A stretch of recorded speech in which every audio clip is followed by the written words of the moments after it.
My first question to Rinpoche is, who is the Buddha? This is a very important question, and as you put it very rightly, requires a lot of time to explain this, but it is, since it's a very important and personal. When we mention Buddha, we can't help but think in terms of a historical figure who was born in a place called Lumbini as a prince, and then he left his palace and seeking for the truth, finding the truth.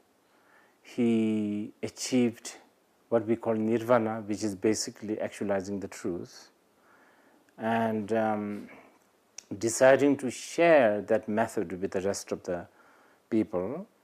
And by doing so, he went to Varanasi, and there he taught the first sermon. And unlike immortal beings, he was passed into the parinirvana in a place called Kushinagar. So this is a historical sort of figure. Now, in Buddhism, especially in the Mahayana Buddhism, the Buddha is none other than our own ultimate innate nature, which exists is probably not the right word, but it is there. Like when you see a water, there is moisture. You cannot separate water and moisture. When you see a fire, you cannot separate fire and the heat.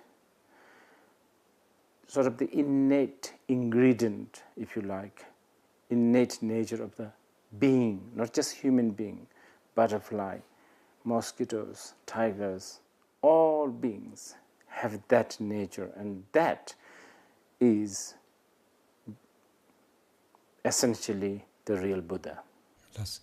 A follow-up question on this would be, the reason I asked this is because I had the good fortune of being in the audience when His Holiness the Dalai Lama was speaking, and His Holiness began the talk by saying Sang Nga Sa Sang Ragata Ga Gayata Jasa Je.